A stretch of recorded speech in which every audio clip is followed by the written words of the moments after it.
अस्सलाम वालेकुम स्टूडेंट्स। बेटा जैसे मैंने आपको लेक्चर नंबर 3 से बताया था तो उसके अंदर मैंने आपको सेंट्रल नर्वस सिस्टम में न्यूरॉन्स की नर्व्स की तमाम सेंसरी न्यूरॉन्स, इंटर न्यूरॉन्स और मोटर न्यूरॉन्स का इंट्रोडक्शन दिया था। और मैंने आपसे बताया था कि अब हमारा जो नेक्स्ट टॉपिक होगा वो नर्व्स का टॉपिक खत्म हो चुका है। अब हम जिस पार्ट पे जा रहे हैं बेटा, इंट्रोडक्शन में मैंने आपको बताया था कि हमारे पास सेंट्रल नर्वस सिस्टम होता है।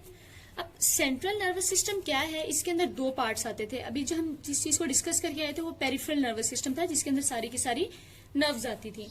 इसमें हमने दो पार्ट्स की बात की थी बेटा, एक मैंने आपको कहा था ब्रेन होता है और एक हमने कहा था स्पाइनल कोड होता है।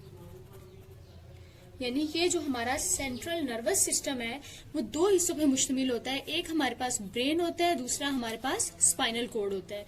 जब ये दोनों चीजें मिलती हैं तो हमारे पास क्या बनता है, सेंट्रल नर्वस सिस्टम होता है। आज जो हमारा टॉपिक है जिसको हमने डिस्कस करना है वो हमारा टॉपिक है ब्रेन। कौन सा टॉपिक है? ब्रेन। अब बेटा जब हम ब्रेन की बात करते हैं यानी कि दिमाग, तो हमारे माइंड में ये बात सबसे पहले आती है कि ब्रेन का फंक्शन क्या है। तो अगर पूरी बॉडी की मैं बात करूं तो पूरी बॉडी के हर हिस्से को कंट्रोल करने वाला कौन है? ब्रेन है। तो अगर मैं इसकी डेफिनेशन जस्ट समझने के लिए लिख दूं कि control all the functions of body. अब बॉडी के अंदर बेटा हमारे पास हैंड भी आ जाते हैं, फीट भी आ जाते हैं, ऑर्गन्स भी आ जाते हैं, बॉडी के तमाम ऑर्गन सिस्टम भी आ जाते हैं। ऑर्गन और ऑर्गन सिस्टम क्या होता है, we have to discuss it later. तो अभी हमने जस्ट इतना कहा कि जो ब्रेन है हमारी बॉडी के तमाम फंक्शंस को कंट्रोल करता है। अब बेटा ब्रेन जब हम बात करते हैं तो एक सिस्टम है। अब इसने आगे अपनी ना छोटी छोटी ब्रांचेस बनाई होती हैं जिनके थ्रू ये अपना काम करवा रहा होता है। खैर ब्रेन के हम पार्ट्स की बात करते हैं तो हम कहते हैं दूसरी चीज हमारे पास आ जाती है पार्ट्स ऑफ ब्रेन। क्या आ जाती है हमारे पास? पार्ट्स ऑफ ब्रेन के। हमारे पास ब्रेन के कितने पार्ट्स हैं? तो बेटा मेजर अगर हम बात करें तो इसकी जो डिवीजन की जाती है वो हमारे पास 3 तरह से की जाती है। जिस तरह कल हमने पढ़ा था ना कि हमारे पास, इस टॉपिक से रिलेटेड नहीं है, जस्ट एग्जांपल दे रही हूँ कि मैंने कल जिस तरह आपको बताया था सेंसरी न्यूरॉन्स होते हैं और उसके बाद मोटर न्यूरॉन्स होते हैं और इनके दरमियान में एक न्यूरॉन्स पढ़े हुए थे जिनको हम क्या कहते थे, इंटर न्यूरॉन्स।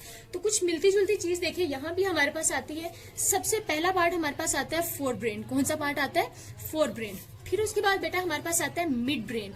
तो मिड ब्रेन की बात करें या इंटर न्यूरॉन्स की बात करें, दोनों क्या थे, दरमियान में थे। तो यहाँ भी हमारे पास क्या है, मिड ब्रेन आता है। फिर उसके बाद बेटा हमारे पास आता है हाइंड ब्रेन। तो ये 3 तो मेजर पार्ट हो गए हमारे पास ब्रेन के। जो सबसे फ्रंट वाला हिस्सा होता है वो होता है फोर ब्रेन, जो उसके पीछे होता है वो होता है मिड ब्रेन, और जो बिल्कुल उसके पीछे होता है वो हमारे पास कौन सा होता है, हाइंड ब्रेन। जिस तरह की अगर मैं ये स्ट्रक्चर कह दूं तो ये हमारे पास क्या होगा, फोर ब्रेन का हिस्सा होगा ये वाला। यहाँ हमारे पास मिड ब्रेन होगा और ये हमारे पास हिस्सा क्या होगा, हाइंड ब्रेन का पार्ट होगा। तो इस चीज को हमने कह दिया fore brain, mid brain, hind brain are the part of the brain and brain control all the body function. अब बेटा हमने तमाम पार्ट्स को एक साथ डिस्कस नहीं करना, हम एक लेक्चर के अंदर डिस्कस करेंगे फोर ब्रेन को, एक लेक्चर में डिस्कस करेंगे मिड ब्रेन को और एक लेक्चर में डिस्कस करेंगे हाइंड ब्रेन को। तो इसके मुताबिक हम अपने पार्ट को ले लेते हैं। पहले पार्ट को, जो हमारे पास कौन सा पार्ट है, फोर ब्रेन। कौन सा पार्ट है, फोर ब्रेन। अब बेटा four brain is the largest part of the brain. तो ये भी खुद को क्या करता है, मजीद डिवाइड करता है। हम ये चीज देखते हैं ना कि जैसे जैसे हमारे पास एक चीज एक्सपैंड होती जाती है तो हम हमेशा उसको डिवाइड करते जाते हैं ताकि हमारे लिए वो आसानी क्रिएट कर सकें या फिर हमारे लिए खुद आसानी हो जाए कि हमने उन चीजों को कैसे समझना है, कैसे देखना है या किस तरह से लेकर चलना है। तो फोर ब्रेन को बेटा मैंने कह दिया अभी कि हमारे पास डिवीजन आती है। डिवीजन में बेटा इसके भी 3 पार्ट्स होते हैं। कितने पार्ट्स होते हैं? 3 पार्ट्स होते हैं। एक होता है हमारे पास सेरिब्रम। बेटा यहाँ मैंने वर्ड बोला है सेरिब्रम। ये 2 वर्ड्स आएंगे, जब हम नेक्स्ट लेक्चर लेंगे तो वहां वर्ड आएगा सेरिब्लम। ठीक है, यहाँ RUM है, वहां LUM है। तो आपने दोनों को कंफ्यूज नहीं करना क्योंकि दोनों के पार्ट भी डिफरेंट है दोनों का फंक्शन भी डिफरेंट है। तो हमने जब सेरिब्रम कहा उसके बाद हमने कहा एक और पार्ट आता है, उस पार्ट का नाम है हमारे पास थैलमस। क्या नाम है? थैलमस। फिर उसके बाद आता है हाइपोथैलमस। हाइपो हमेशा नीचे की बात करते हैं, ठीक है। तो यहाँ आ गया हमारे पास थैलमस। तो ऑफ कोर्स इसका मतलब होगा जो थैलमस के नीचे है उसके बैक पे पड़ा हुआ है वो हमारे पास हाइपोथैलमस है। थैलमस इसका पार्ट है और इसका पार्ट सेरिब्रम है। अब इनके बारी बारी फंक्शन देख लेते हैं। बेटा अगर हम इनकी डिवीजन करके करें तो ब्रेन का टॉपिक बहुत ईजी है, लेकिन अगर आप इसको डिवीजन में नहीं पढ़ते हैं तो आपके लिए थोड़ी सी कंफ्यूजन क्रिएट होगी कि हमारे पास हाइंड ब्रेन किसका पार्ट था, फोर ब्रेन किसका पार्ट था एंड सो ऑन। सेरिब्रम के फंक्शन पे चलते हैं। सबसे पहले तो बेटा मैं आपको बता दूं कि जो सेरिब्रम है वो लार्जेस्ट पार्ट है। क्या है हमारे पास? लार्जेस्ट पार्ट है। अब लार्जेस्ट पार्ट है तो कहते हैं कि जी मैं कैसे एक चीज पे रह सकता हूँ, तो ये मजीद खुद को क्या कर लेता है? डिवाइड कर लेता है, और जब डिवीजन करता है तो उसे हम कहते हैं सेरिब्रल। कंफ्यूज नहीं होना, अभी रिपीट करेंगे तो मजीद आपको क्लियर हो जाएगा। इसे कहते हैं सेरिब्रल हेमिस्फेयर। क्या कहते हैं? Cerebral hemisphere. जब फोर ब्रेन का जो लार्जेस्ट पार्ट है खुद को डिवाइड करता है 3 हिस्सों में, तो उनमें एक हिस्सा आता है सबसे पहले सेरिब्रम। सेरिब्रम लार्जेस्ट पार्ट होता है, ये खुद को डिवाइड कर लेता है 2 पार्ट्स में। उन दोनों पार्ट्स की डिवीजन को हम क्या कहते हैं? सेरिब्रल हेमिस्फीयर कहते हैं। अब बेटा इसके बाद हमने कहा इसका फंक्शन क्या है, यानी कि ये काम करता क्या है, कि ब्रेन का वो हिस्सा जो कि सेरिब्रम कहलाता है उसकी वर्किंग क्या है। तो बेटा सबसे पहले तो हम जो सोचते हैं, किसी चीज के बारे में सोचते हैं, कोई ख्याल आता है या हमारे सामने कोई चीज रखी जाती है तो हम उसकी ऑब्जर्वेशन के लिए जो थिंकिंग करते हैं, ऑब्जर्व करते हैं, वो सारी की सारी कौन करवाता है? हमारे पास सेरिब्रम करवाता है। तो पहला पार्ट तो आ गया हमारे पास थिंकिंग। फिर फीलिंग आती है कि बेटा जिस तरह खौफ, किसी चीज को देख के आना, वो भी आपकी फीलिंग है। किसी चीज को देख के बहुत ज्यादा एक्साइटमेंट की फीलिंग्स आ जाना, एहसास होना, वो भी आपकी फीलिंग से रिलेटेड है। तो ये नर्वस हो जाना, कंफ्यूज हो जाना, ये सारी की सारी आपकी क्या होती है? फीलिंग्स होती है। इनको भी कौन कंट्रोल कर रहा है? सेरिब्रम कर रहा है। फिर हमारी जितने भी इमोशंस होते हैं, लेट्स सपोज कभी आप देखना अगर कोई डेथ है तो आप कभी ऐसा नहीं होगा कि वहां खड़े होकर हंस रहे हैं। क्यों? क्योंकि वो आपकी बॉडी में ऑटोमेटिकली इमोशंस जो हैं वैसे ही क्रिएट होते हैं जैसे सर्कमस्टांसेस होते हैं। ब्रेन के फोर ब्रेन का सेरिब्रम जो पार्ट है वो ऑटोमेटिकली वैसे ही इमोशंस को क्रिएट कर देता है। फिर सीइंग, बेटा देखना किसी चीज को, लेट्स सपोज के देखे ना, अभी मैं किसी चीज को देखा, मैंने कहा जी इसका कलर रेड है, तो वो हमारे पास जो पीछे से ऑब्जर्वेशन, जो हमारे पास थिंकिंग आई है कि ये कलर रेड है, या किसी चीज को देख के हमें लगता है कि ये नजारा बहुत खूबसूरत है, ये खूबसूरत नहीं है, ये अगली है, तो ये सारे हमारे पास क्या होते हैं? सेरिब्रम के फंक्शन होते हैं। इसी तरह बेटा हमारे पास हियरिंग आ जाता है, किसी चीज को सुनना, वॉइस सुनना, सुनने के बाद फिर उसी तरह के मैं आपको बता कर रही थी पहले भी कि अफेक्टर्स होते हैं, अफेक्ट करते हैं, रिसेप्टर्स होते हैं, रिसीव करते हैं, स्टिमुलाई होते हैं जो उस चेंज को रिसीव करते हैं। तो ये सारे के सारे हमारे पास क्या थे?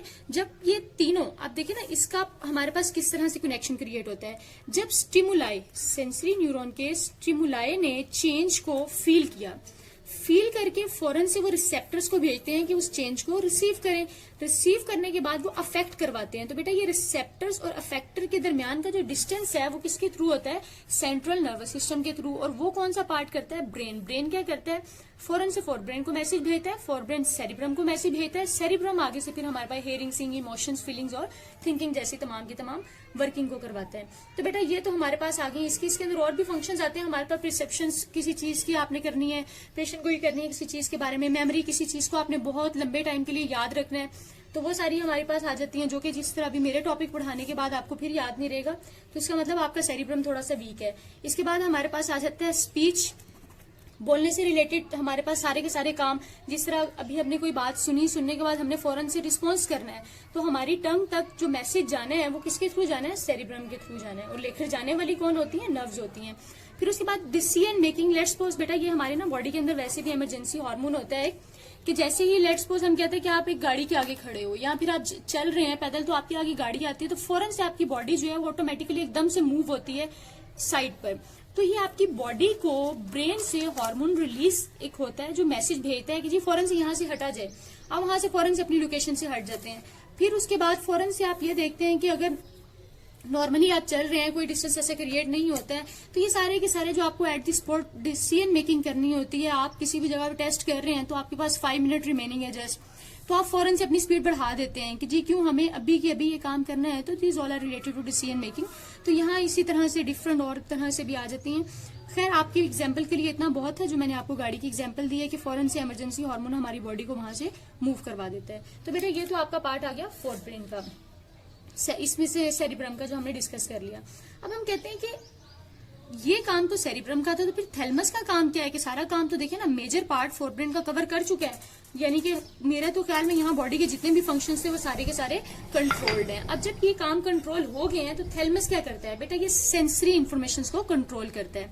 अब सेंसरी इंफॉर्मेशन आपको प्रीवियस नॉलेज तो अच्छी तरह होगा कि क्या होता है। मैंने आपको बताया था कि जो भी हमारी senses, vision, hearing, smell, taste, touch, यहाँ से जितनी भी सेंसेस हमारे रिसीव होती हैं, नर्व्स तक जाती हैं, तो वो हमारे पास कौन लेकर जाने वाला होता है? तो बेटा हमने कहा कि जो सेंसरी इन्फॉर्मेशन अभी मैंने आपसे बताया कि स्मेल, टेस्ट, टच, ये सारी जितनी भी सेंसेस थी वहां से जो नर्व्स मैसेज उठाती हैं वो कहाँ लेकर जाती हैं? थैलेमस के पास। अब ये काम तो इनका हो गया। अब हम बात करते हैं हाइपोथैलेमस की। तो ये आप कह सकते हैं सेंसरी इन्फॉर्मेशन कंट्रोल करने वाला पार्ट कौन है हमारे पास? थैलेमस है। हाइपोथैलेमस क्या करता है कि ये हमारे पास बेटा तमाम के तमाम थैलेमस के फंक्शंस को कंट्रोल करता है, कंट्रोल करता है फंक्शंस को, लेकिन किसके? ऑफ थैलेमस के। कि देखिए ना, ये इसके अंडर काम कर रहा है। किसके अंडर काम कर रहा है? थैलेमस के। तो हमने सिंपली कह दिया कि जो थैलेमस है वो सेंसरी को कंट्रोल करता है और हाइपोथैलेमस को कंट्रोल कर रहा है, थैलेमस को कंट्रोल कर रहा है। अब बेटा हमारी बॉडी के अंदर जितनी भी बातें करते हैं, भूख लगती है, हमें प्यास लगती है, ठीक है, यानी कि थर्स्ट का ताल्लुक, आपकी हंगर का ताल्लुक, या बॉडी टेम्परेचर का ताल्लुक, उसमें ज्यादा हो जाना, कम हो जाना, as you know very well about it कि हमारी बॉडी का 37 डिग्री सेंटीग्रेड नॉर्मल टेम्परेचर होता है। कितना नॉर्मल टेम्परेचर होता है? 37 डिग्री सेंटीग्रेड। अब अगर हमारे पास बेटा टेम्परेचर इससे ज्यादा हो जाए या बिलो हो जाए, तो दोनों सूरतों में बॉडी के अंदर क्या होता है? एबनॉर्मेलिटी क्रिएट होती है। नॉर्मली बाज़ औक़ात कहते हैं कि अगर बिलो 37 डिग्री है तो इसमें डेथ के चांसेस भी बढ़ जाते हैं। तो हमारे पास एक मैंने कह दिया फंक्शन है इसका जी, ये थर्स्ट यानी कि आपकी भूख को कंट्रोल, प्यास को कंट्रोल करता है। दूसरी बात आ गया हंगर, यानी कि आपकी भूख को कंट्रोल कर रहा है। तीसरी चीज आ गई आपके बॉडी टेम्परेचर को कंट्रोल कर रहा है। तो बेटा ये ओवरऑल आपका पूरे का पूरा टॉपिक था जिसमें हमने फोर ब्रेन की डिस्कशन की थी। इंशाल्लाह नेक्स्ट लेक्चर के अंदर हम देखेंगे कि मिड ब्रेन क्या होता है। मैं रिव्यू दे रही हूँ पूरे का पूरा। लेक्चर नंबर 4 है आपका, जिसमें आपके चैप्टर का नेम है human nervous system. Central nervous system हमारा टॉपिक है, जिसका 1.1.1 आपकी बुक के अंदर टॉपिक है, जिसमें बेटा आपके सेंट्रल नर्वस सिस्टम के 2 पार्ट्स होते हैं, ब्रेन एंड स्पाइनल कोड। हमने जब स्टार्ट में डिस्कस किया था तो हमने कहा था नर्वस सिस्टम के 2 पार्ट्स हैं, एक सेंट्रल नर्वस सिस्टम और एक पेरिफेरल नर्वस सिस्टम, सीएनएस और पीएनएस। आप अपना लेक्चर नंबर 1 खोल के देख भी सकते हैं, उसके अंदर कि पेरिफेरल नर्वस सिस्टम के अंदर हमने नर्व्स की डिवीजन की थी। तो नर्व्स का तो कंप्लीट हम पढ़ के आ चुके हैं। खैर अब हमने सेंट्रल नर्वस सिस्टम में कहा ब्रेन और स्पाइनल कोड होते हैं। ब्रेन वाले टॉपिक को हमने ले लिया, स्पाइनल को हम बाद में देखेंगे। ब्रेन हमने कहा कि बॉडी के तमाम फंक्शंस को कंट्रोल करता है। फिर हमने कहा इसमें ब्रेन खुद को डिवाइड कर लेता है डिफरेंट पार्ट्स के अंदर। पहला पार्ट होता है फोर ब्रेन, दूसरा पार्ट होता है मिड ब्रेन, तीसरा पार्ट होता है हाइंड ब्रेन। फोर ब्रेन बेटा largest part of the brain है, ठीक है। ये भी खुद को मजीद 3 पार्ट्स में डिवाइड कर लेते हैं। एक है हमारे पास सेरिब्रम, ठीक है, ये आपने कंफ्यूज नहीं करना सेरिब्रम को। एक हमारे पास सेरिब्रम होता है, एक हमारे पास थैलेमस होता है, एक हमारे पास हाइपोथैलेमस होता है। सेरिब्रम की बात करते हैं तो हमने कहा ये सबसे लार्जेस्ट पार्ट होता है। ये भी खुद को डिवाइड कर लेता है 2 पार्ट्स में, जिनको हम क्या कहते हैं? सेरिब्रल हेमीस्फीयर कहते हैं। अब इसके फंक्शन देखते हैं तो हमने कहा बॉडी में thinking, feelings, emotion, seeing, hearing, उसके बाद मेमोरी आ गया, परसेप्शंस आ गया, speech, decision making, all the functions are controlled by the cerebrum. Thalamus की बात की तो हमने कहा जितनी भी सेंसरी इंफॉर्मेशन होती हैं, लेट्स सपोज जिसमें हमारे पास सेंसेस के थ्रू आती हैं, वो हमारे पास क्या कहलाता है? थैलेमस कंट्रोल करता है उसको। और हाइपोथैलेमस तमाम थैलेमस के फंक्शंस को कंट्रोल करता है। फिर उसमें वो हमारे पास थर्स्ट, प्यास, भूख, बॉडी टेम्परेचर, इन सारी चीजों को भी बैलेंस्ड और रेगुलेट करना या उनको नॉर्मल रखना भी किसका काम होता है? हाइपोथैलेमस का काम होता है। तो these all are the functions of this parts of the fore brain. और fore brain is the part of the brain which is the largest part. Okay बेटा, थैंक यू सो मच।